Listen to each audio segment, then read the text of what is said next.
Okay, so this is how you prepare cut mullet. Cracked crab is our favorite bait for bull redfish, but sometimes you run out of crab and sometimes other things happen. So in that case, you want to use cut mullet, and this is just a store-bought mullet about 10 or 12 inches long. We've given it a little time to start to thaw a little bit, and you make the first cut right behind the fin, and the second cut about 1.5 inches, 2 inches further back.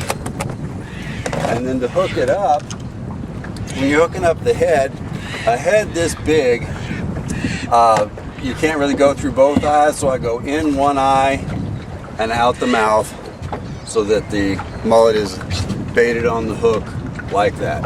Now, when you're talking about one of the center slices, what you want to do is you go in one side through the flesh where you cut it, and then you come out through the skin. And what this does is it provides nice barb and point hanging out of the skin and holds it on pretty tight and makes it hard to steal. Alright, so when you're hooking up the head part, you want to go in through one eye and you go out through the bottom of the mouth there, and so you've got plenty of point to catching the fish once the fish bites, and that's how you hook the head up.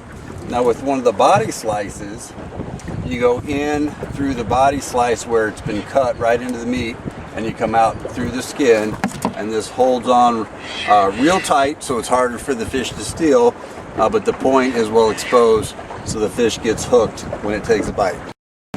Okay, so the goal with cut mullet is you want a number of bite-sized chunks, and these are bull redfish, so the mouths are pretty big. So you cut the head about 2 inches long, cut it right behind the fin, another piece 1.5 to 2 inches long, and then you can make 4 pieces out of a mullet this size. This becomes a third slice.